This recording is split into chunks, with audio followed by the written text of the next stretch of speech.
All right, I'd like to call the Finance Committee meeting for Thursday, March 26th to order. If we could get a roll call, please. Mr. Lear? Present. Mr. Washington? Present. Mr. Hess? Present. Mr. Byrne? Ms. Weber? Present. Mr. Payton? Ms. Parker? Present. Mr. Kinzinger? Present. Mr. Zenz? Present. Ms. Haas? Present. Mr. Swanson? Present. Ms. Zuccolo? Present. Mr. Dennell? Present. Mr. Miller? Present. Mr. Wheeler? Present. Mr. Searay? Present. We have a quorum. Thank you. Mr. Lear had something? Yes, I want to yield the chair to the chairman of the board, given the nature of this conference. Thanks, Steve. We have no requests for public comment, no presentations, approval of the minutes, February 27th. Is there a motion on that? So moved. So be it. All right, let's see, Bones and maybe Tinker? Yes. Okay. Second. Is the second? All those in favor say aye. Aye. Those opposed, same sign. Aye. Motion carries. All righty, now with the abridged version of the way we have to do things here to keep it moving, we're combining all of the reports and appointments into a consent agenda. And the board had those documents; those are publicly available. So what I would do is a motion to combine and approve would be in order on this consent agenda for this meeting. So move. Mr. Washington, second? Nope. Ms. Zuccolo? Yes. All right, now I'll read them into the record. It's the County Treasurer's Report, February 2020, County Collector's Report, February 2020, Monthly Resolutions, April 2020, Monthly Building Report, February 2020, County Clerk's Monthly Report from February, Assessor's Monthly Report, Recorder's Monthly Report, Animal Control's Monthly Report, the appointment of Troy Kaufman to the Limestone Township Fire Protection District, appointment of Carl A. Goodwin to the Bloom Grove Cemetery Association, appointment of Scott Bertrand to the Bloom Grove Cemetery Association, reappointment of Maurice O'Keefe to the Mantino Community Fire Protection District, reappointment of Peggy A. Scoff to the Blooms Grove Cemetery Association, and reappointment of Steve Cody to the Board of Review. So we have a motion and a second. Remember, you can always reach out to those department heads and get any questions answered about those reports. If we could get a roll call vote, please.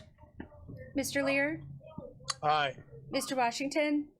Aye. Mr. Hess? Aye. Ms. Weber? Aye. Ms. Parker? Aye. Mr. Kinzinger? Aye. Mr. Zenz? Aye. Ms. Haas? Aye. Mr. Swanson? Aye. Ms. Zuccolo?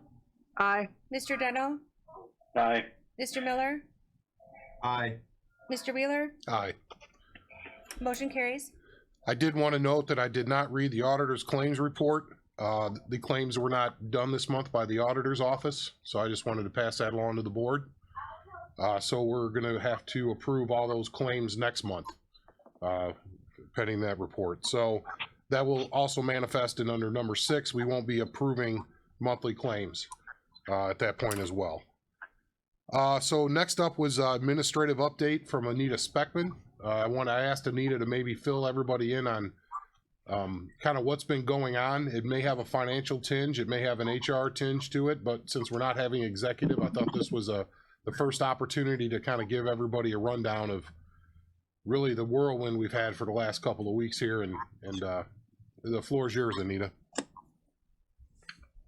Okay, so the last couple of weeks, it has been a whirlwind, quite frankly, and as we started to work through things, every time we started an activity, we get new information or a new pronouncement, and so we had to stop and start over reflecting the new one. But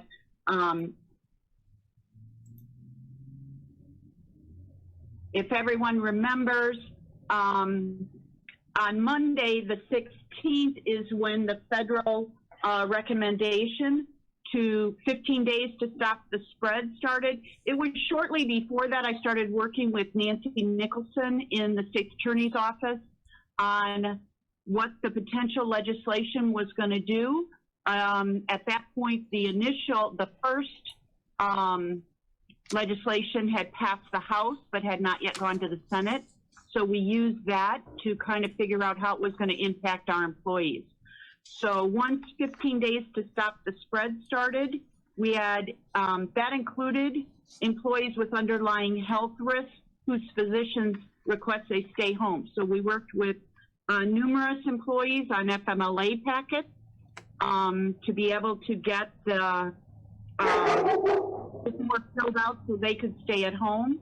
We had an employee who's currently on intermittent FMLA begin taking their time 100% on Tuesday the 17th. We sent a list of FAQs to all the department heads of our most commonly asked questions and responses as of Monday the 16th. So it included activities like, can the employees stay at home if they're afraid of getting the virus, if their school's children or their children's schools were closed. Most of those, that happened on the 17th. What did our insurance cover? Typical things like that. We had 2 department head meetings, one on Friday the 13th and one on Wednesday the 18th. On the 13th, really, John Beavis gave us a great review of the situation at that point. Wes Andrews spoke about the additional cleaning that would begin, and I addressed the insurance and leave issues at that point.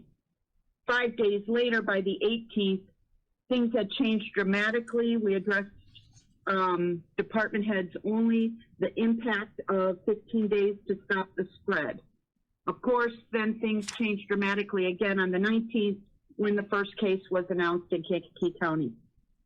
Let me just say that I would be remiss not to thank Nancy Nicholson in the state's attorney's office, who has been a constant resource for me in working through the legal issues and interpreting the laws that started coming out during this period.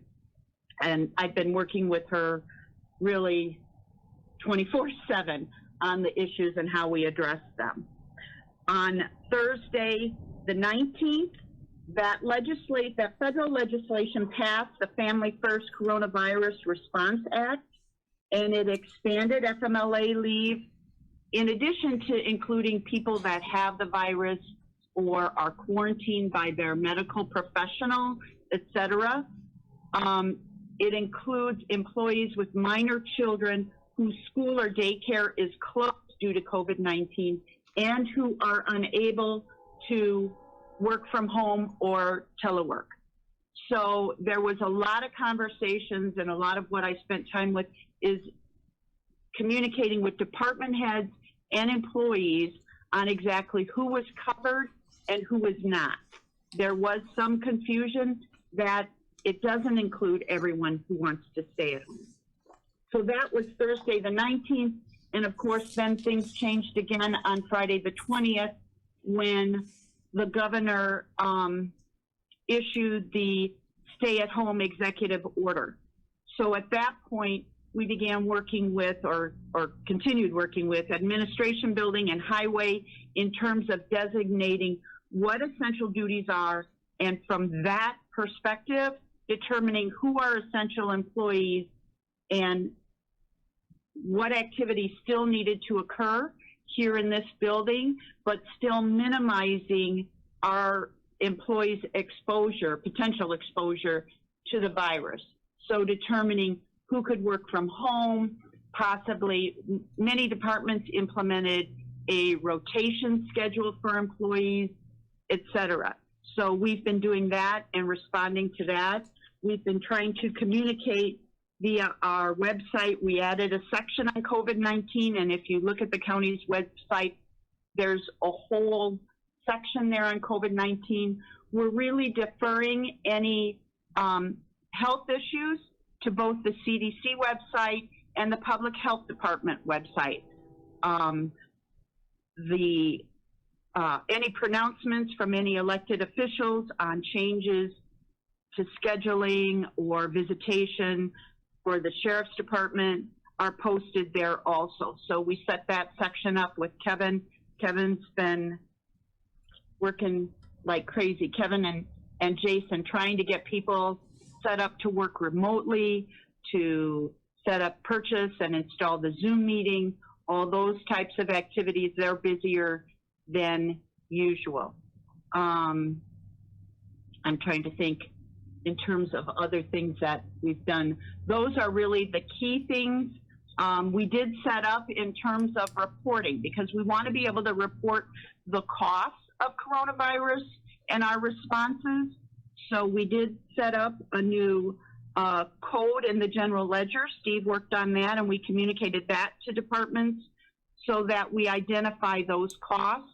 And in terms of payroll, Joanne is working with Paylocity. We need two codes. One is a payroll code for those employees that are at home that meet the criteria of the Family First Coronavirus Response Act. So people that are diagnosed, people that are quarantined by their physician, employees with the minor children that meet the specific requirements, as opposed to a code for employees that we have staying at home due to rotation or because they're not deemed essential. So, and a code related to, are they working at home or are they being paid to stay at home? So the difference being, is it something that we can get reimbursed for, or is it something that we want to be able to identify the cost, but we don't, that don't necessarily meet the criteria, and we more than likely won't be able to be reimbursed for the cost. So that eventually we'll be able to get to the total cost, some of which could be reimbursed under federal guidelines. We have nothing so far from the state that indicates what we might be able to be reimbursed for, but under the federal guidelines, what we might be able to be reimbursed for, and what might be cost to the county that we won't. So I think that's where we are as of today. Today I'm working on a new set of frequently asked questions to send to the department heads, reflecting the last couple of pieces of legislation and edicts. So that's where we're at as of today, pending any new pronouncements. Thanks, Anita. Could you explain a little bit about the email that we sent out about compensation until the 7th when the shelter in order is in place?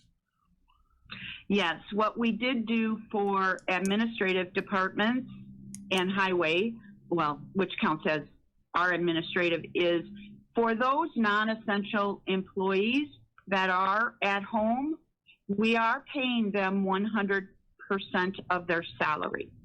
And what we did yesterday is determine that we'd pay that through the end of the governor's stay-at-home executive order, which is April 7th. So at that point, we'll have to re-examine what happens as of April 7th, but we wanted our employees to not try to come into work for fear of losing their wages. So we wanted them to comply and to be as safe as possible. So that is what we did at an administration level. As we noted, you know, each elected official is doing what they determine is right in their areas. We're trying to compile those and be as consistent as possible.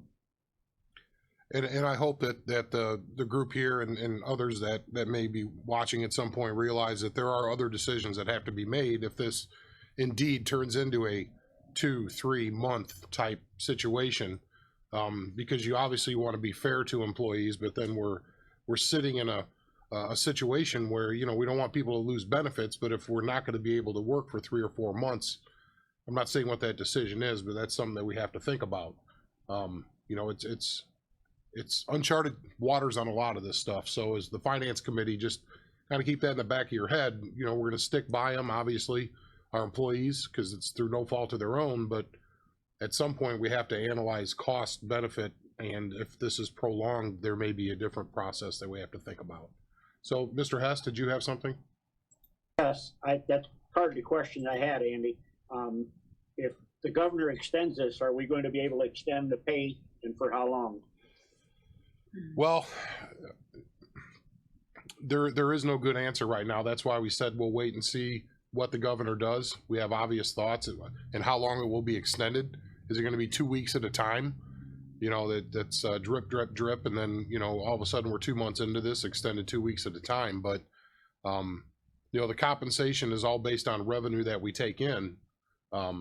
So, you know, I will say that while we can pay people, you know, and we want to take care of people, and we really want them to come in on a rotation and get things done. It's, as I said to a few electeds, it's a really nice opportunity to try to get caught up on backlogs that we've been dealing with because of our short staffing. But obviously everybody makes their own decisions within those departments. So I wish I had a better answer for you, Bones, but it's kind of like we have to take it 2 weeks at a time based on this. And then it may come to the point here in the next 30, 60 days that we have to make some more firm, hard decisions that I don't think anybody really wants to predict what those are right now. So. Okay, thank you. Mr. Lear? Thank you, Mr. Chairman. Federal legislation that apparently passed the Senate last night seems to give unemployment benefits in a way that I think we should be looking at in terms of whether that's going to be more beneficial to both the county and to our employees. So we'll have to follow that legislation in my mind.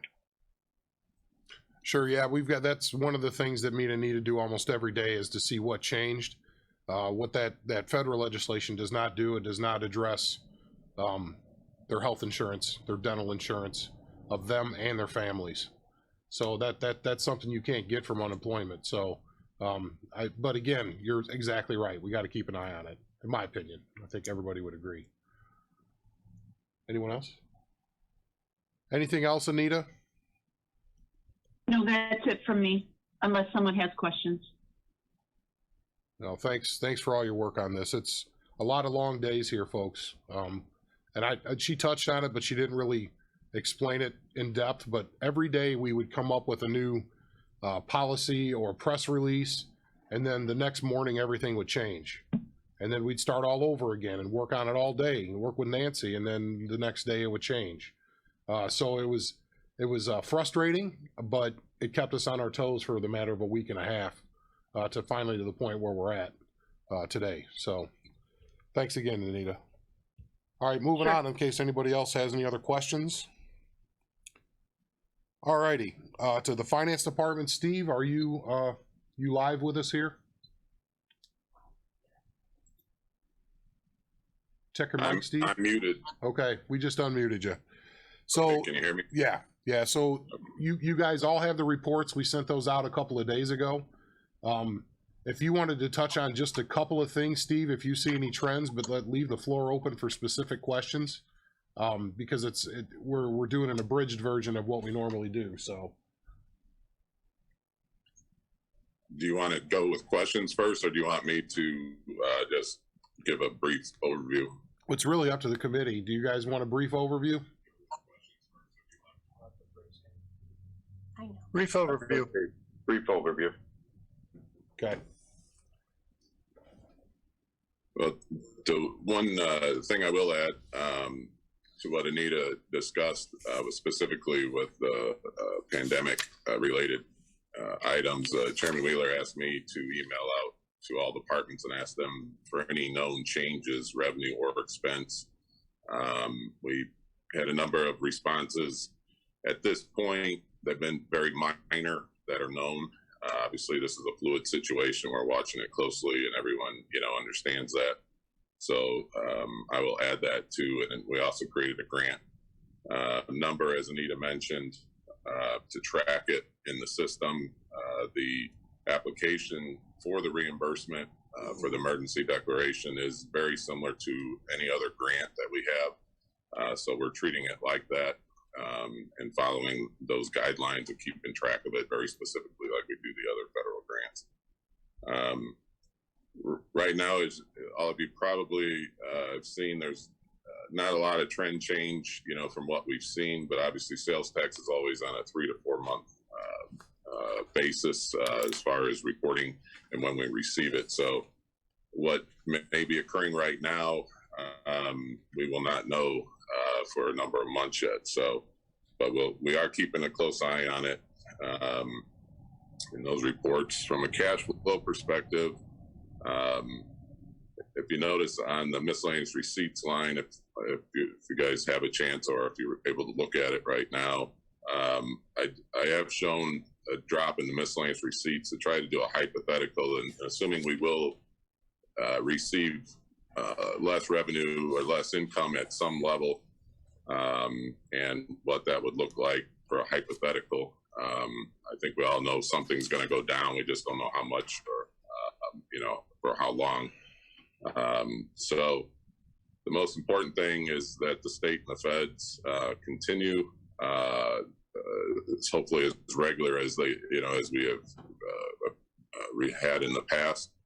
And at this point, we have no knowledge that those payments are stopping, but we are prepared to adjust and react to it if they do stop. So I would say one of the blessings in disguise right now, from what we went through with the financial situation over the last number of years, is we're well prepared to adjust and understand how to work through these situations from that past experience. So if there's a blessing in disguise, it would be that we know what to do as we head into this. So and that at this point, that's what we know specifically. So I don't know if we want to stop there, Andy, and ask questions before we go into any of the other items. I think Mr. Seroy had a question first. Thank you, Mr. Chairman. I did a little bit ago. I wanted to commend Anita and Kelly and the IT department for their hard work, and yourself, sir, for this crisis that we're going through now, and being able to still operate in a fashion that is unlike anything we've seen before, but I think it'll work. But for a question for Steve, when's the last payment that we've had for our bed rental? Has that payment schedule been coming in on time? Yes, we just received the U.S. Marshals, the Illinois U.S. Marshals yesterday. There's only one agency delayed right now, and our understanding is they're training somebody new. So training somebody new and potentially working from home maybe have delayed that, but we don't have any information that it's stopped at this point. Okay, thank you, sir. And to kind of around that question, Todd, and that's why I talked to Steve. We wanted to make sure that if this was pronounced, if there was a slowdown or shutdown like we experienced a couple years ago or a year and a half ago, that our other funding sources on a temporary basis were available to us. So we're trying to look at every contingency possible, and Steve kind of touched on it, but just know that, we know how to deal with this because we've been down this road of having less than no money. Yes. I'd say that experience has hardened us, but it gave us a lot of insight into that. So any other questions? I'm sorry. No, thank you. Anyone else? Okay, Steve. Yeah, and just adding to what Andy just said, I've reached out and communicated with our contacts, and that contingency plan has been communicated, and it's just waiting to go if we need it. So we are ready if we have to go down that road. But at this point, there's no indication that we need to, but we're ready if we have to.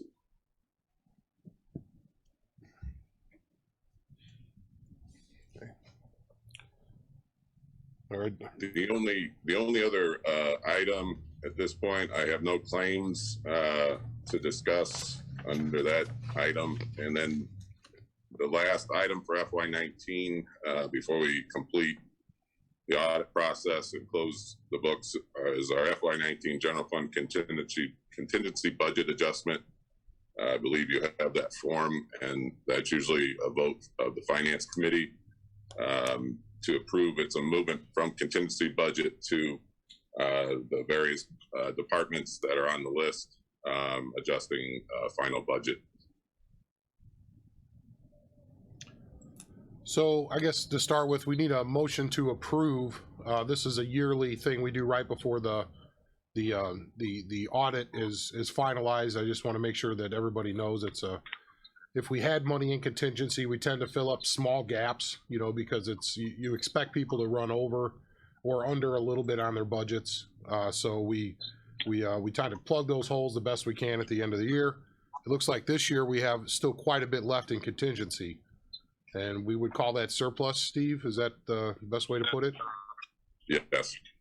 So the $1.8 million surplus, those are the things that get us out of the hole even further. So I just want to mention to the board, we baked that into the budget, so it was there for us to monitor on a regular basis. So, Mr. Hess, do you have something?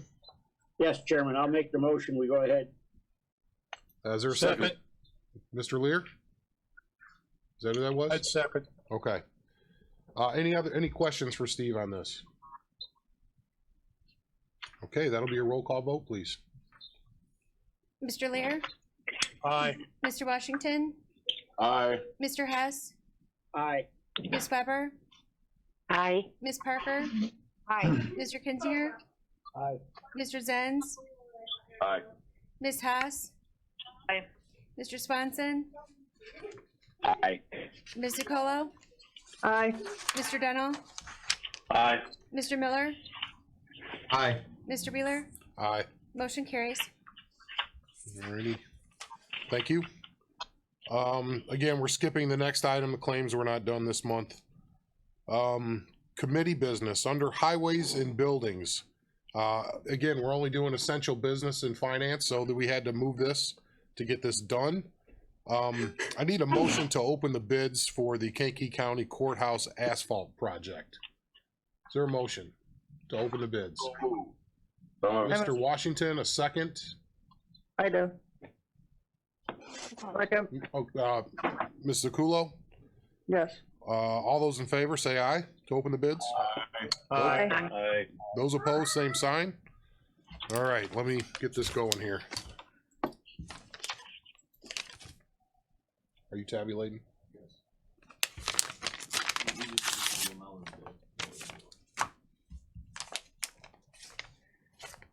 There's no other stipulations? Details. Okay. Ensure accuracy. All right, so you know this, the Wes will meet with Robinson Engineering to go over the details and ensure accuracy. So that's assumed in this process. All right, the first bid is from Oakwood Enterprises.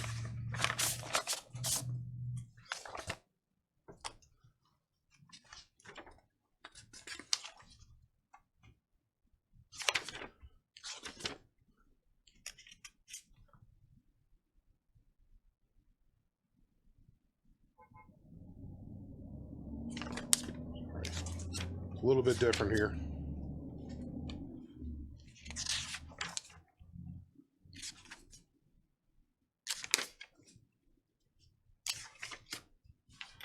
I apologize, keeping you waiting here.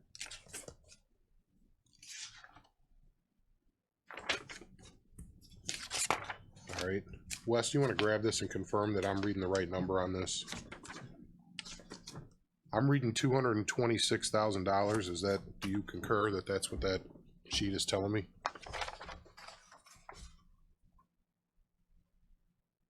Have you done work of this nature? Yes. I think that's saying they, for the Keiki County Housing. Oh, I see. They did that. So it's gotta be somewhere else. I'm not seeing it in there immediately.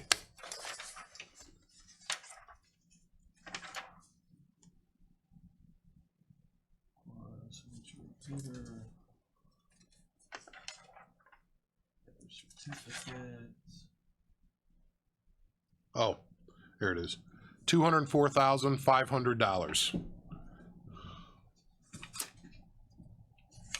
And that's for Oakwood.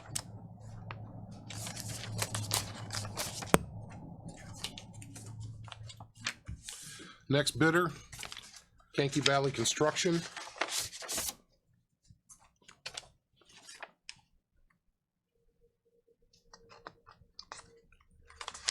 God, I gotta think about it. I don't even want to lick my own fingers to go through the paperwork here. Yeah.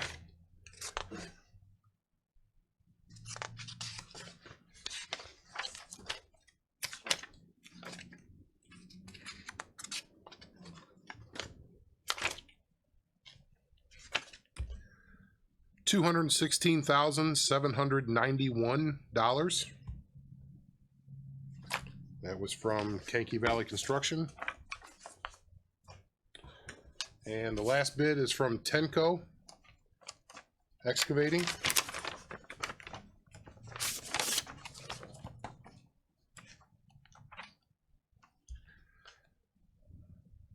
They are at $148,000, 102.50. 148, 102.50. So is there a motion for the lowest qualified bidder and pending the review by Wes and our engineering firm? So moved. Second. So who made the first motion? I apologize. Then. Mike Zenz and then a second by George, I believe. That's right. Okay. That'll be a roll call vote, please. Mr. Lear, Hey. One more time, Steve. Yes. Okay. Mr. Washington, Aye. Mr. Hess, Aye. Ms. Weber, Aye. Ms. Parker, Aye. Mr. Kinzinger, Mr. Zenz, Aye. Ms. Haas, Aye. Mr. Sponson, Aye. Ms. DiColo, Aye. Mr. Dennell, Aye. Mr. Miller, Aye. Mr. Wheeler. Aye. Motion carries. Alrighty. Moving on to equipment purchase. You should have the description of this piece of equipment in your packets. Do you want to do a brief explanation, Mark, of what you're going to do with this and the timely nature of it? Sure. Good morning. I'm looking for a head nut to go ahead and purchase a total patcher. It's a patching machine that uses an oil and chip method. We load about 250 gallons of oil into it and then have a tandem full of CA16s to do some patching. It will help improve the efficiency for us to get out and do that patching. You can see the approximate total cost for the patcher and a 6,000 gallon tank is about $110,000. We're going with the larger tank because if we get a full load of oil, they automatically take $500 off of the delivery charge. So with that in mind, that's why we went with a 6,000 gallon tank. When we have contracted this type of work, it's cost us about $5,000 a day. I did a quick calculation. I think it's going to cost us about $1,100 a day, and that includes everything: materials, labor, and equipment. So just looking for the go-ahead, and we will let this at next month's meeting if I get the go-ahead. Budget. I do have money in the equipment budget to cover this. Do you think the ROI is going to be like a 2-year type thing where it pays for itself? I'm just curious, dude. If you're thinking about how much you would use this equipment. Oh, we're going to use it very extensively. Right now, we get behind with patching because our current method of patching involves actually going out and digging out and using hot mixed asphalt, because that's the only means we have unless we contract with somebody, which we don't do very often. So we will get a lot more done. There's a lot of applications, just smoothing out bumps, sealing cracks, all that kind of stuff. I mean, it's a very efficient piece of equipment. It'd probably be a crew of 4 guys instead of pulling out the roller, the paver, and all of that nature, and it can open immediately to traffic. Okay. Any questions for Mark? Ron, did you have one? Yes. I appreciate the work you did. It looks like it makes a lot of sense. My question is this: it looks like it was a slurry material. Will it hold up as well as regular asphalt, or the temporary patch asphalt that we use? Have you seen it? It's just like an oil and chip sealing is what we're doing with it. We're sealing, and it does fill in small distortions. And this process has been around for quite a few years. There's a few townships that have it, and they've had a lot of success with it. So yes, I'm confident that it will fulfill our needs. Anyone else? Let's just go through a normal voice vote because it's hard for head nods right now. So I guess all those in favor of Mark going ahead with this and then doing a bid opening at the next possible juncture, signify by saying aye. Aye. Those opposed? Aye. That was, you're not opposed, Mike. That was just a delay, correct? Correct. Okay, just want to make sure. All right, I guess motion carries. Thanks, Mark. Thank you. Alrighty, moving on under planning and zoning. We have the automation of building permit and contractor registration process. So real briefly, we've been working on this in PZA. It kind of came to light, and that's why I asked for it to be on this agenda, because it will allow us, if this becomes a prolonged situation, which it just might, of us not being able to get in the building, of being able to serve the contractors who are out there doing critical work and need permits to be able to do their work. So one of the things that we talked about is we first had to address amending Chapter 105, Article 3, Section 105, 287 of the contractor registration fee process. And we talked about that in committee. And that would pay for this online portal for people to be able to really engage planning virtually from home. And the inspectors, they wouldn't have to even come into the office. So I guess that's an overview.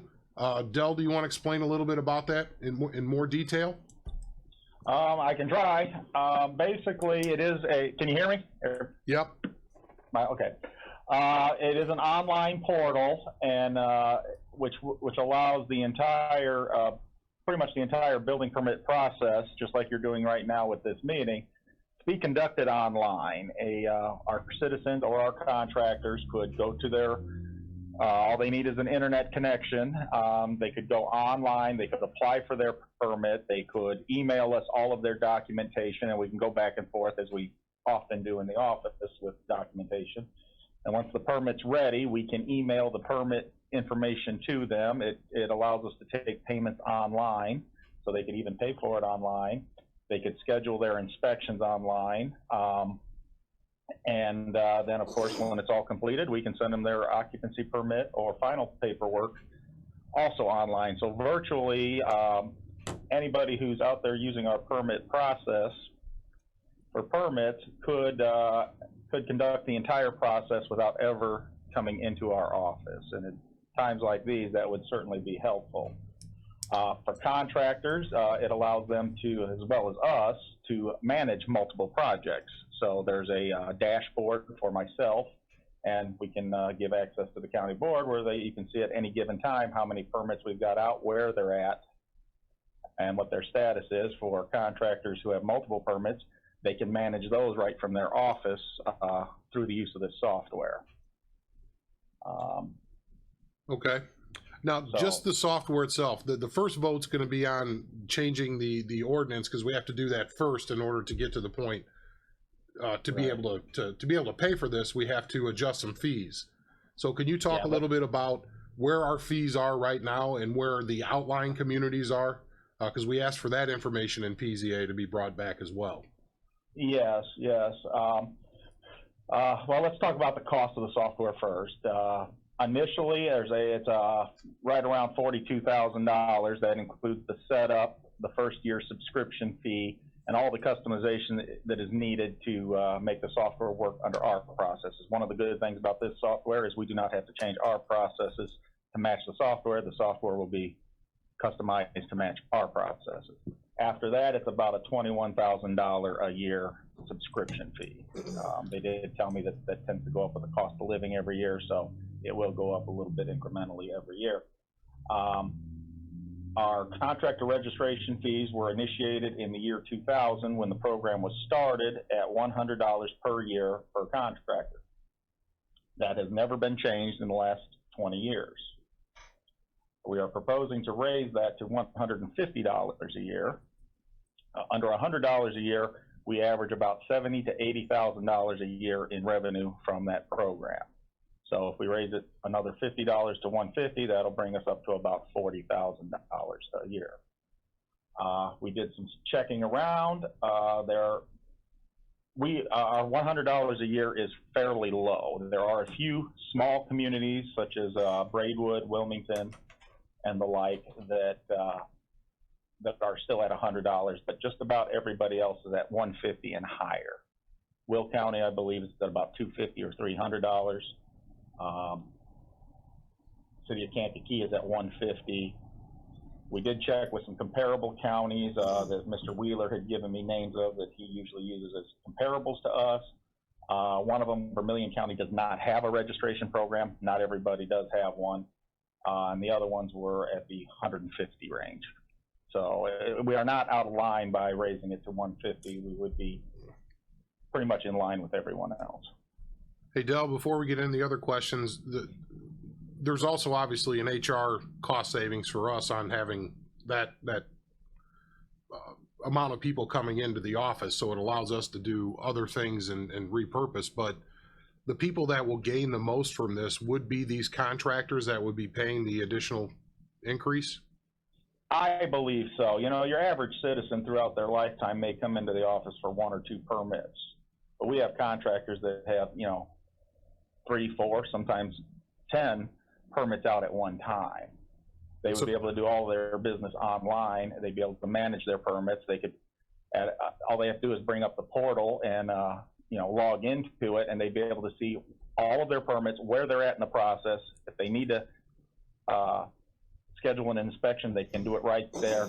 If there's any issues with it, they'll know, when our inspectors go out and do the inspection, they're going to post any issues right onto their part of the portal, so they'll know exactly what they need to fix, what they need to get us.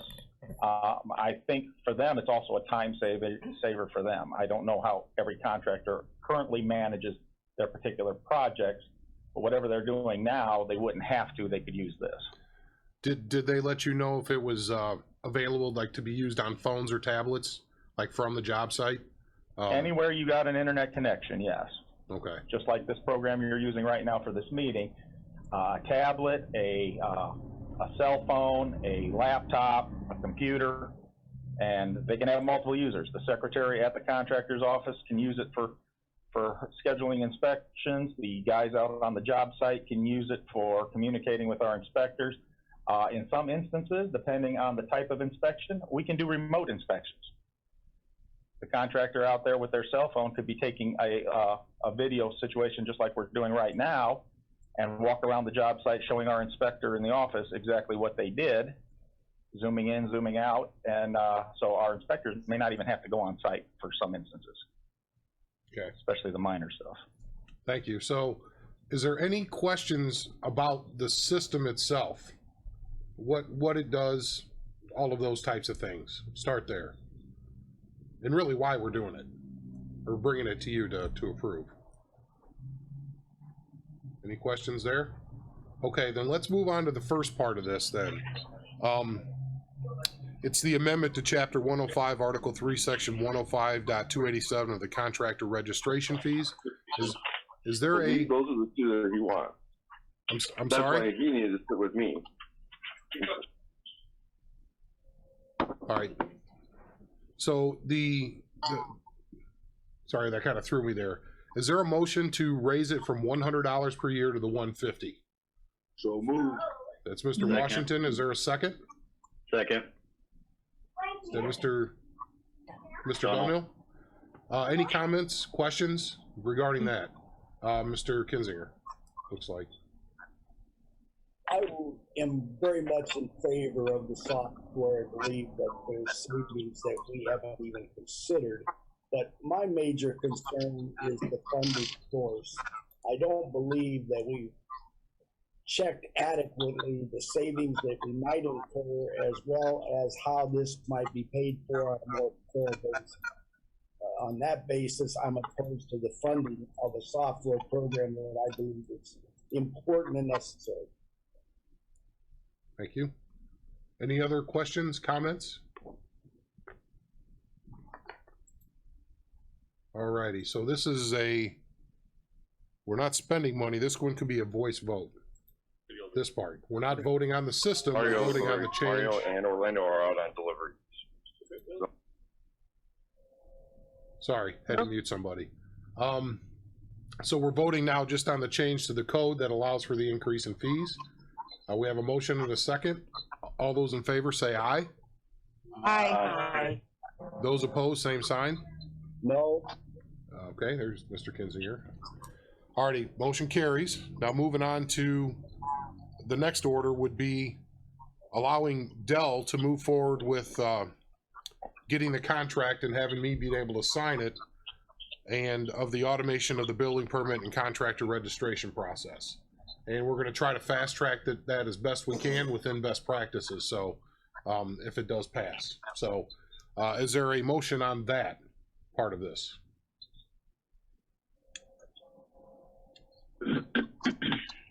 Move to approve. Okay, Steve with the motion. Is that a second from you, Mr. Kinzinger? Yes. Okay, second from Ron. This one would be a roll call vote, unless there's any more questions, thoughts. Okay, roll call, please. Mr. Lear, Yes. Mr. Washington, Yes. Mr. Hess, Aye. Ms. Weber, Aye. Ms. Parker, Aye. Mr. Kinzinger, Aye. Mr. Zenz, Aye. Ms. Haas, Aye. Mr. Swanson, Aye. Ms. DiColo, Aye. Mr. Dunnell, Mr. Dunnell, Aye. Mr. Miller, Aye. Mr. Wheeler, Aye. motion carries. Thank you. Moving on, we got a couple things regarding rural transit. If Ben, do you want to give a quick rundown of what these rural transit and the timely nature of this, why it's on the agenda? Yes, certainly. Everybody can hear me okay? Yeah. Okay. So these are all connected in that we have two grants essentially we apply for to offer rural transit in Kankakee County. And part of that application is having a contract with a service provider or providing our own service. And since we opt to use a pass-through service provider, we have two lease agreements to lease them vehicles owned by the county that they utilize to offer that service. These are applications, and everything's fluid in the state right now, but the reason we're in front of you now on kind of this truncated timeline is because we're looking, the initial application deadline is end of April, and we wanted to hit that and have the county board we'll go through full committee and then have the county board able to authorize Chairman Wheeler to sign essentially 5 documents. It's a 5311, which is a federal application. It's downstate operating assistance program, which is a state funding source. And then 2 lease agreements for the vehicles. That's our 12 mainline vehicles that are required to be in Kankakee County. And then we have 2 additional backup vehicles that are eligible to be housed outside of Kankakee County that Show Bus utilizes within our fleet. And then the service contract with Show Bus to provide the transit service as a pass-through agent. I guess the local requirement on funds, we've got a couple local funding sources, but for a highlight for the county board is it's a $15,000 local match for the county. It's a relatively large grant, but we don't typically utilize the maximum amount because of the match requirements. There's either depending on what portion of the grant, whether it be operations or overhead or vehicles, we can range between it getting 80% grant all the way down to about 65% grant. So while we're going to request 1.2 million in DOAP or Downstate Operating Assistance Program and an additional 166,000 in 5311, we likely will not utilize all those funds because finding the match requirement for those is typically difficult. We do have a couple service providers that offer contracts. A couple of the townships offer funds, and then the county matches with 15,000. And that's how we offer the rides that we ride. As that system grows, as more riders come on or more contracts come on, we can better utilize the grant. Is the match, the local match, is any of that in kind? There are things that not in kind necessarily from the county, but the service provider can offer pieces of that to off, show bus can to offset the funding, because they manage for, I think, four agencies, for local transit systems, and so they can utilize their staff time and things along those lines to offset some of those requirements. I kind of thought that we had some of our staff time that was also offsetting that. So this is a not to exceed number, the 15,000. Yes. Okay. Any questions for Ben about this whole package, if you will? Mr. Kinzinger? Opposed to this at all. However, and I've mentioned it before, I'm big on branding. We have real tax dollars going to help people within our county, and Keiki County is not mentioned on those buses. Is there anything we can do about branding for these vehicles? Yes, there certainly is, and I completely agree. The first piece of that strategy is any new vehicles that come into a fleet, and we'll work with Chairman Wheeler on this to get whether it be Keiki County Rural Transit, and then provided in partnership with Show Bus or however that is, but to get the majority of the largest words on the side of the bus involving Keiki County, because these are vehicles that we receive through the CVP program that we own. The county owns them, and we're leasing them to this entity. And I understand that at some point you cut it off, and people say like, "Oh, I'm calling Show Bus for a ride," but once the change is made, the new vehicles get branded, we could then talk about potentially rebranding the existing fleet. They are all logoed with that, with Show Bus now, with the same phone number. The phone number wouldn't change. I think it would just be about being more prominent about bringing Keiki County Rural Transit. And I think at the staff level, there's been a couple ideas, whether that be, K-Cart, which would be, Keiki County, area rural transit, trying to do a more logoized branding effort versus just the words on the side of the bus. That satisfies me. As long as we're addressing that issue, I think it's important. Yeah, Ron, we have had a couple of meetings with Show Bus about this, and there is a balance to strike, and you'd probably agree that we don't want people that are used to seeing Show Bus think that there's not a Show Bus anymore. It's just we have to maybe transition to have them both on there for a while. And then there's obviously Show Bus's concern, because while we have vehicles in other counties that are, if something breaks down here, they pull a vehicle from another area that just says Show Bus on it.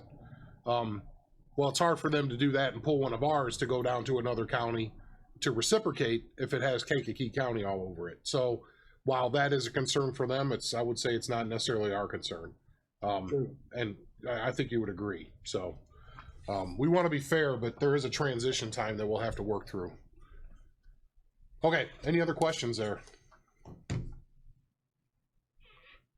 Alrighty, so I think it's appropriate. Is there a motion to combine these four and approve to combine these, and we'll do a roll call for all four at once? Is there a motion to combine and approve? I motion. Brenda, is there a second? Second. Second. All right, Brenda and Tinker, I believe. And so, yeah, and I'll read them real quick. It's authorizing the county board chairman to sign the FY 2021 FTA 2120. Sorry, my rush childhood just popped through. FTA section 5311 application, authorizing the county board chairman to sign FY 2021 Illinois DOAP assistance program, purchase of service agreement with Show Bus, and show bus lease agreement. So we have a motion and a second. Roll call vote, please. Mr. Lear, Aye.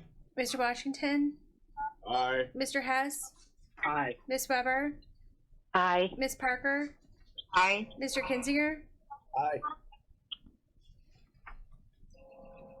Mr. Zenz, Ms. Haas, I think that was an aye. Shut up. Sounded kind of rough. But Great. Mr. Swanson, My killers. Aye. Ms. Ducola, Aye, sorry. Mr. Dennell, Mr. Dennell, Mr. Miller, Aye. Mr. Wheeler, aye. motion carries. Alrighty. Moving on. We'll get to this interesting part here. I'm sorry about any confusion that this might have had out there. We want to definitely get all questions answered about this next part. We want to get this on screen. We could, please. Be just a second.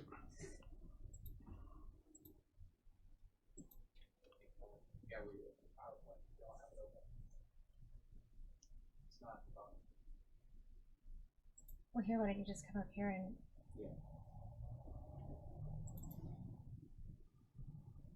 Now, go to view at the very top.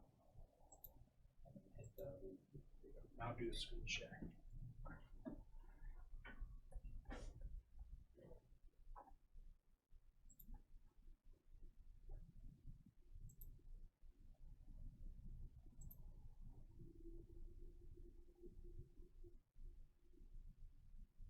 It's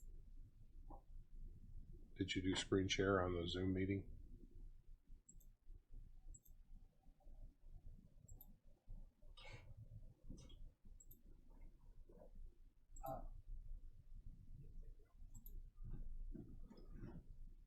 sorry, Andy. It's all right. Now, does everybody see the document on the screen? Just want to make sure. Let's unmute everybody real quick. Is there somebody that does not see the document that's on screen? Well, it just changed. It's other business. Well, I'm trying to. I'm sorry. I'm having a little bit of an issue. Hold on, just a second. Hold your mouse and hit that. How can I unmute all of them? Sorry, we're trying to figure this out as we go here a little bit.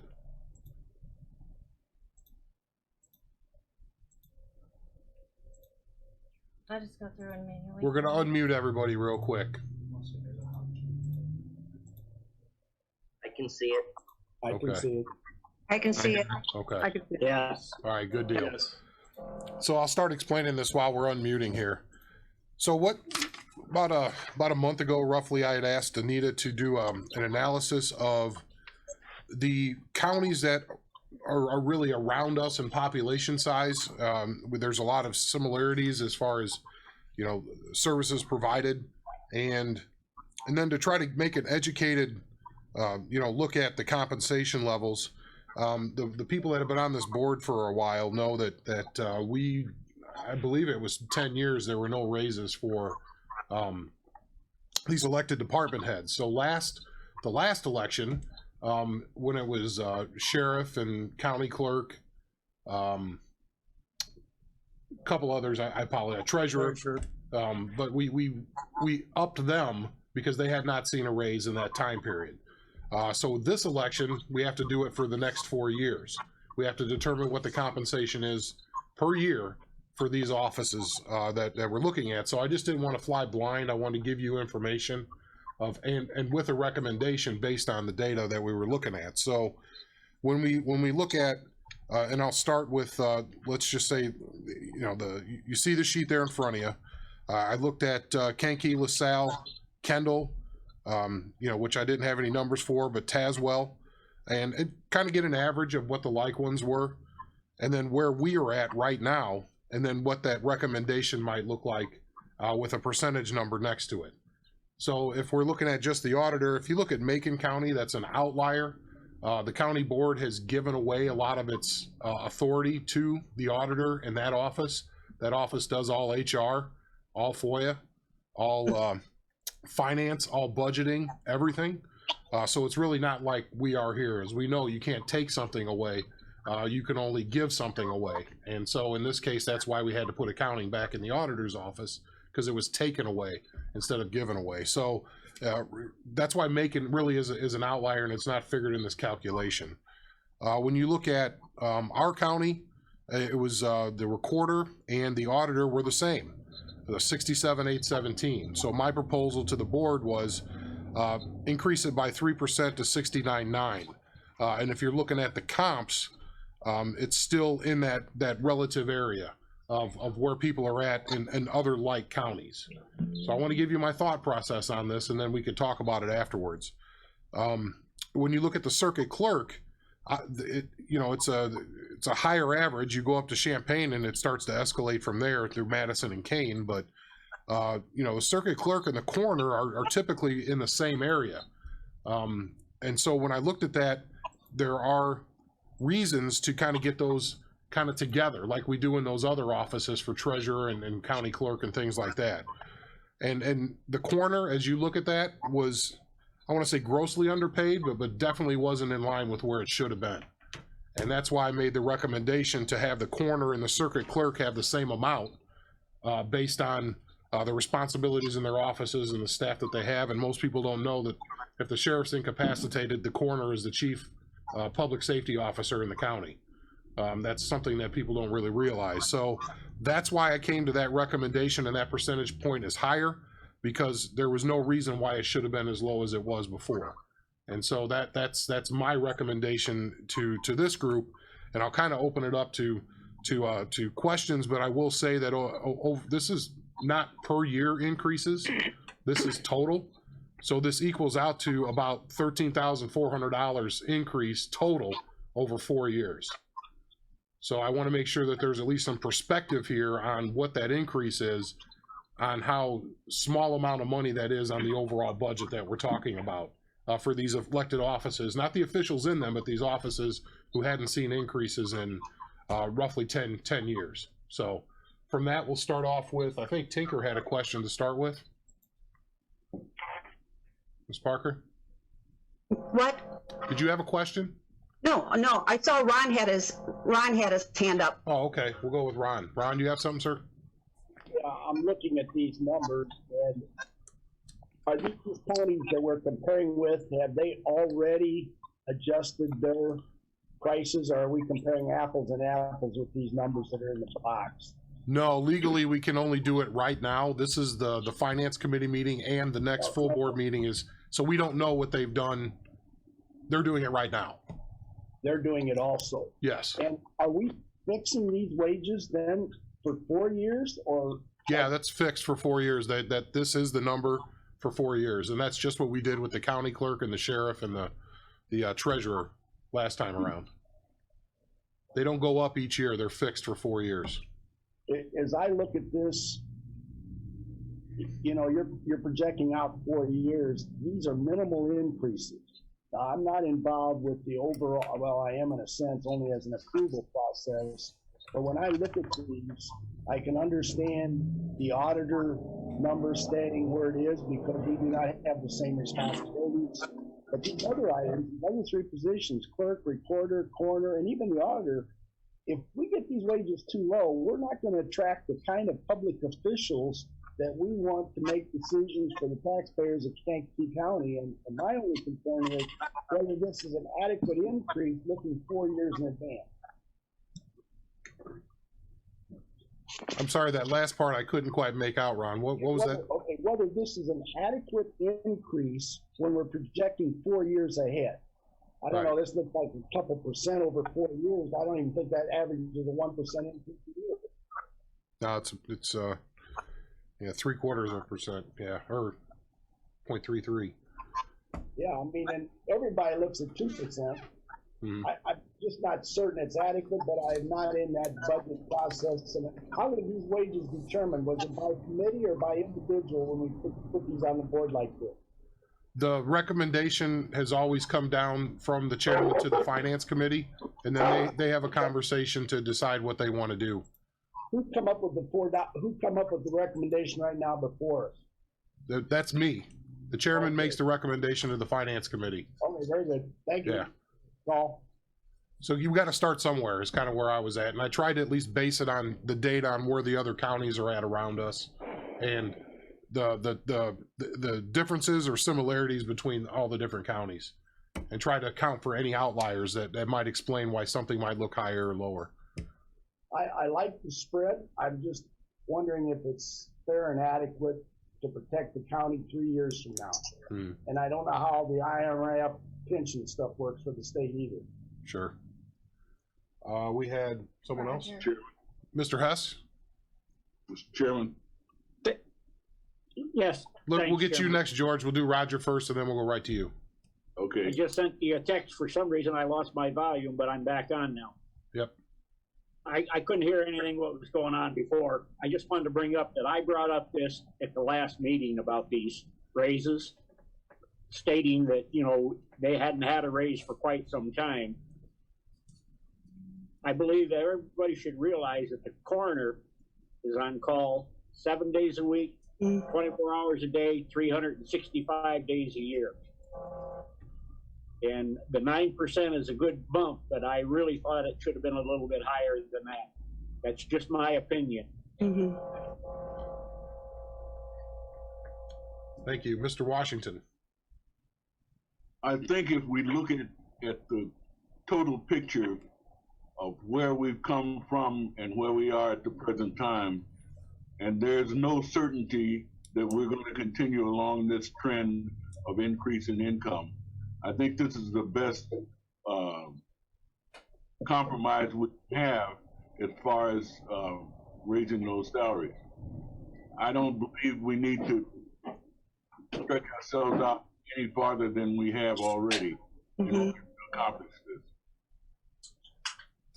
this. Thank you. To that point, if we were to do something that was like something each year, I think that would be wholly unfair to the last round that we gave to the sheriff and everybody else. I would say if we want to do something like that, after 2 years, those offices will be reelected or elected, as the case may be, and then we could take a look at our financial situation at that point and decide if we want to do a 1.5 per year or whatever, much like our collective bargained labor units do.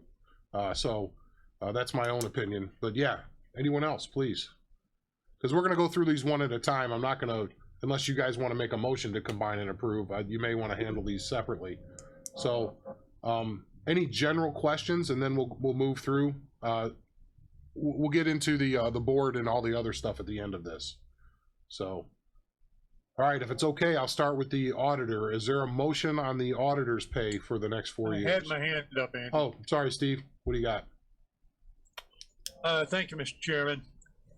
I'd heard there were some discussion in terms of a recommendation, and while I see a lot of value in what's being done here, certainly I support the fact that the coroner needs a bigger bump.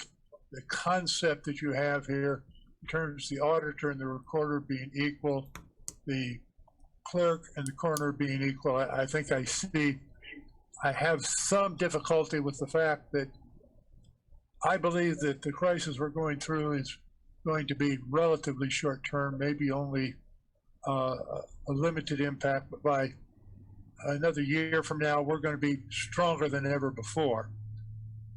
I have some hesitation of going ahead with the increases this first year.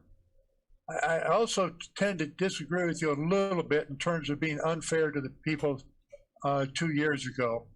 From my standpoint, you've got to start somewhere if you're going to make annual increases, and it's a little uncomfortable. So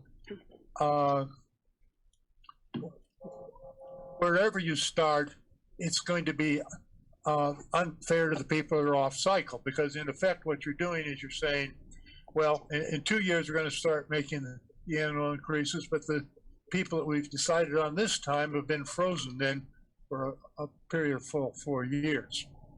The thing that probably is going to allow me to support this is the fact that these people have not gotten raises for at least 8 years.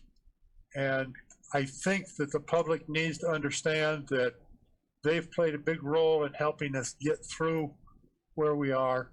So I guess with great reservation, I'm going to end up supporting it, but I think that we need to be strong in our message that this is something that is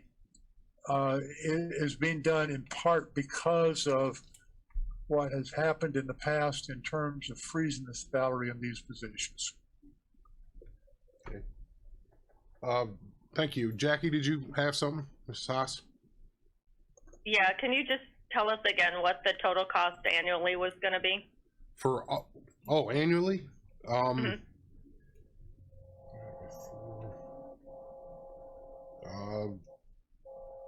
Roughly $2,600. $2,400. About 1,300, correct? No, it's 13,000 over 4 years for all of them. Right. So about 3250 a year, right? Yeah. Thank you.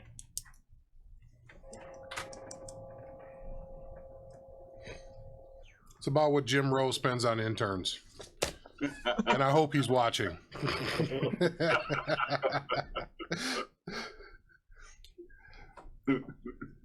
So is there any other questions along these lines? Otherwise, we'll go through them one at a time. Okay, start with the auditor's office. Is there a motion to be made regarding the auditor's compensation for the next 4 years, and what number would that be?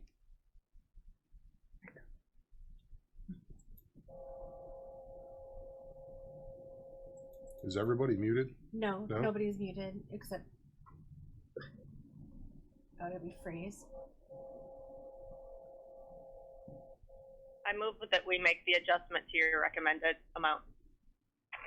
Alrighty, we have a motion at 69.9 from Ms. Haas, a second, Mr. Washington. Any discussion? Roll call vote, please. Mr. Lear? Aye. Mr. Washington? Aye. Mr. Hess? Aye. Ms. Weber? Aye. Ms. Parker? Aye. Mr. Kinzinger? Aye. Aye. Ms. Haas? Aye. Mr. Swanson?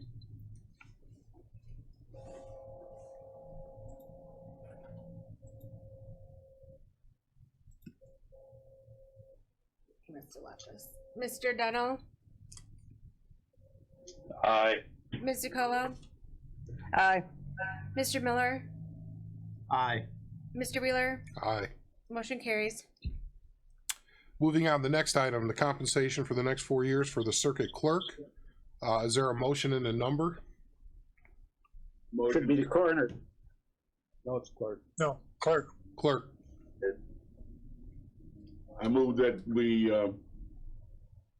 go with the recommendation of 79,900. All right, Mr. Washington, a second on that? I will. I'll second. Brenda, second? Mhm. Any comments? And we'll go through roll call vote then. Mr. Lear? Aye. Mr. Hess? Aye. Ms. Weber? Aye. Ms. Parker? Aye. Mr. Kinzinger? Aye. Ms. Haas?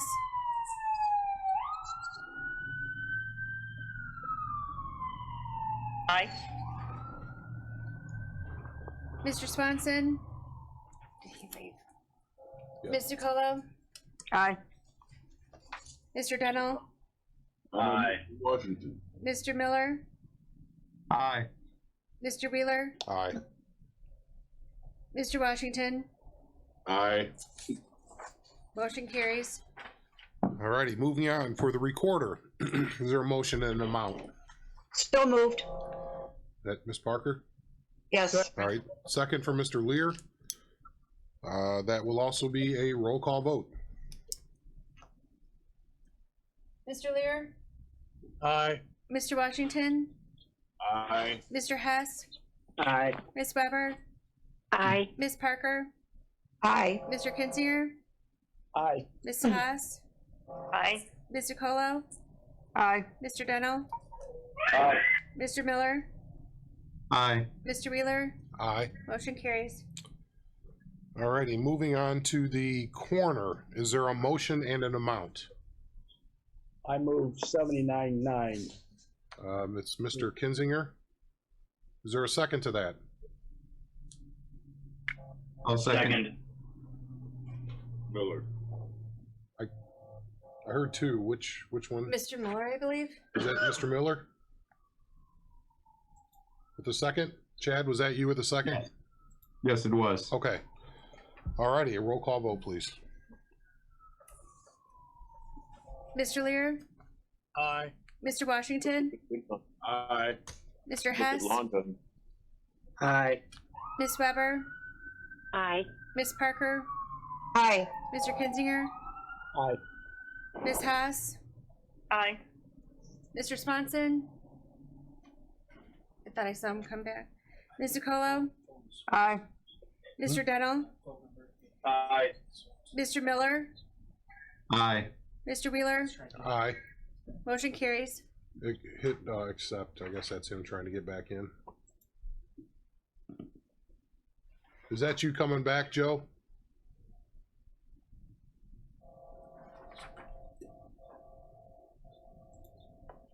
Let me take a look here. Hold on just 1 second, please. Are you back on with us, Joe? Yeah. Okay. I don't know what happened there. They put me on hold. Or should we consider you an aye for the last couple of votes? Yeah. Okay, thank you. The limitations of technology. Alrighty, moving on. I want to make sure I got this right. Yeah, setting compensation for the members of the Keiki County Board. Before we get into discussion, I do want to let everybody know that this includes the life insurance that all board members have gotten since Mr. Washington, maybe as long as you've been on the board. It's just, I have never seen it included in here, and it has to be because it's compensation.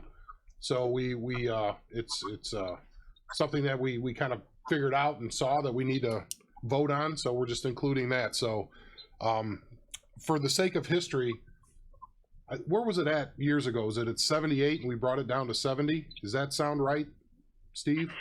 No. 75? Where was it at? 5. It was 75 and it got brought down to 70? 70. Okay. So then really it's up to the board members to make that recommendation. I didn't make one just to see. I want to get everybody's thoughts. We cut the pay when things were bad, real bad actually, and many board members that went without compensation, and I think some still do. So it's really up to this committee to determine this, and it's just for those people that are elected for this next 2 years. That would be their compensation for the next 2-year cycle. Because again, with the reorganization of the board in 2022, then it's reset again. So I guess the first one is Mr. Lear. Did you have something? Yeah, thank you, Mr. Chairman. Yeah, I want to restate what you were saying. Because every board member will be up for election in 2022, there will be a new decision on what per diems will be starting December 1, 2022. So I want to make sure everyone's clear on that, because I was confused on it until one of the other board members explained it to me.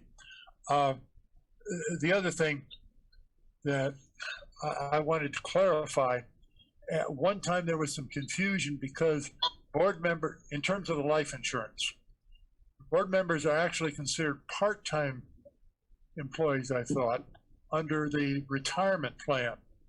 So are we able to, under our policy, include board members in that life insurance provision? Well, that's partially correct. They're part-time employees, but they're part of our other life insurance plan, much like public defenders are. They're part-time employees that are receiving that benefit. So Anita has that situation under control. She's worked with our broker on this, so that it's part of the group, but it's a separate classification. But it's not under the retirees. Okay, well, I just wanted to clarify that because I know that there'd been previous discussion. Yep. In regard to that. Thank you. Mm-hmm. Any others? Mr. Hess, did you have something? Yes, thank you, Chairman. Seeing everybody's gonna be up for election in 2 years, I would make the motion that we freeze the county board salary and leave it at $70. All righty. Is there a second on that? I'll second that. Jackie Haas with a second. And so if the public's watching, if you don't show, you don't get paid. So I just want to make sure everybody knows that. So Mr. Kinzinger has a question, looks like. Yes, I'm in favor of the freezing. My question is someone like myself, or does someone like myself have life insurance through this board? I Yes. didn't know that. Yeah. You all board members have a life insurance. It's part of your packet when you filled out your paperwork. Really? Yeah, it's a small amount. Is Anita still on? Yeah, What's the amount? the amount is $10,000. Okay. Well, thank you. I didn't know it even existed. Well, hopefully you don't need it, or you won't have Make to me use your it. beneficiary. He beats you, George. So any other questions about that? We have a motion and a second. Ready for roll? Roll call vote, please. Mr. Lear, Aye. Mr. Washington, Aye. Mr. Hess, Aye. Ms. Weber, Aye. Ms. Parker, Aye. Mr. Kinzinger, Aye. Ms. Haas, Aye. Mr. Swanson, Aye. Ms. DiColo, Aye. Mr. Deno, Aye. Mr. Miller, Aye. Mr. Wheeler. Aye. Motion carries. Thank you. These last two we could probably do together. It's the liquor commissioner and the chairman's pay. And that would be for the next 2 years. There's no change recommended there. Is there any, is there a motion and an amount on to combine and approve on these last two items? Andy, I move that we keep them the same. Mr. Dunhill, there's a motion. Is there a second on that? There's no H, buddy. I'll second. Is there a second? I'll second. Brenda? All right, Yep. any discussion, questions, comments? That figures out to about $4 an hour, doesn't it, Andy? Yeah, but it's really more years off my life. That is the. Hey, it's what we signed up for. Right. I tell you, the last 2 weeks, yeah, it's about right. It's been long days here. So anyway, we have a motion and a second. We do roll call. Mr. Lear, Aye. Mr. Washington, Aye. Mr. Hess, Aye. Ms. Weber, Aye. Ms. Parker, Aye. Mr. Kinzinger, Aye. Ms. Haas, Aye. Mr. Swanson, Aye. Ms. DiColo, Aye. Mr. Deno, Aye. Mr. Miller, Aye. Mr. Wheeler. Aye. Motion carries. Thank you. Last item. I received a call from the Convention and Visitors Bureau, and it was at a time where I wasn't even thinking about that situation. It was mid last week, regarding the predicament that our hotels are in here. You know, the county, for those who don't know, we're the ones who collect the hotel motel tax into the treasurer's office. And if they're late, they have late fees that are assessed to these hotels in the area. What you might guess that there's not many people staying in hotels these days, and they're feeling it. I mean, they're not everybody's a corporate place. We have local owners who are feeling the pain. So the CVB, which is to their credit, they were proactive on this, and they said, hey, would you think about maybe suspending collecting the late fees and let these guys take a breath while we get through this time period. And I think that it may seem small, but that's cash flow for these guys. They still got banknotes to pay. They still got other things going on. So I said, I'll put it to the board. And then obviously I talked to the treasurer about that, and he's in full support of it. They would still be due. You still have to do your paperwork. It's just us collecting those, collecting the money for this. We won't put late fees on it if they have to wait 3 months. And so I guess the what I would say is it's hard to put a time period on it. But I think that we could maybe put a time period and say this is through the end of June. And then if it's still going at that point, maybe extend it at that point. And that's just my thought, but we haven't written any of this up yet because I wanted to get the committee's thoughts on this before we wrote it up and have it ready for the full board. So with that, please discuss, ideate, whatever you want to do. Is there anybody who has any thoughts there? Is that Jackie? Everybody's unmuted. Does anybody have any thoughts on that? Do you agree with the time period through the end of Yes. June, and it gives us a chance to take a breath and Yes. them to take a I breath? think it's a great idea. Yeah, good idea. Yeah. Okay, then, well, we're not necessarily spending money, so we'll do a voice vote, and then at the full board, we'll have the language all written up so everybody can see exactly what we're talking about. And then we'll go through this process again. So, I guess all those in favor say aye. Aye. Wait a minute. I need a motion. Sorry. I forgot a motion. So moved. Who was that? Bones? Washington. Mr. Washington, second? Second. Tinker? Ms. Parker? All those in favor say aye. Aye. Those opposed, same sign. All righty, very good. Motion carries. So with that, we got through the business. And just know that we're gonna have this format, just this one big meeting every month, and then send all this to the full board. So it's really all we can do in the short throw is to do this. And Chairman. if anything critical comes up, then we could do a committee of the whole or something along those lines as we go forward. Yes, Mr. Lear? I was wondering if we should discuss whether a committee of the whole should be done for all of these, rather than it be the finance committee, whether it should be the committee of the whole. This gives a vote to all members of the board because we're actually making decisions on a subject matter that some members of the board don't have a first vote on.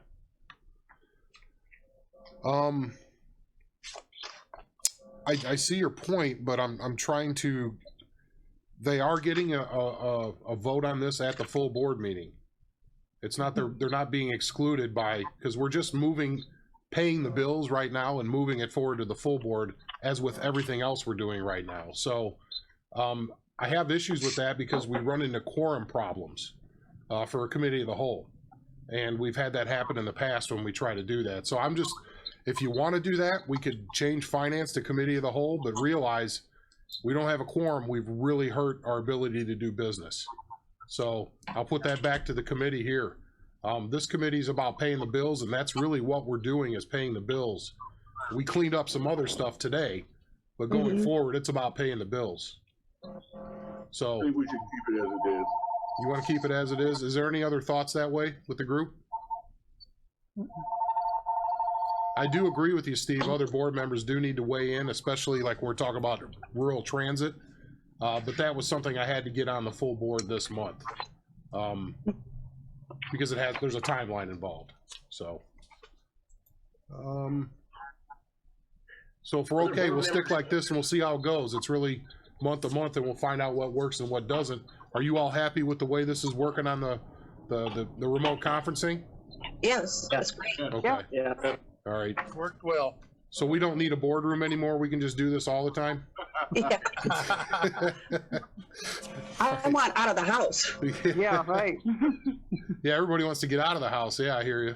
I can't see your face enough. I want to see your pretty face. Somebody actually would say that that's a good thing, Steve, like most people.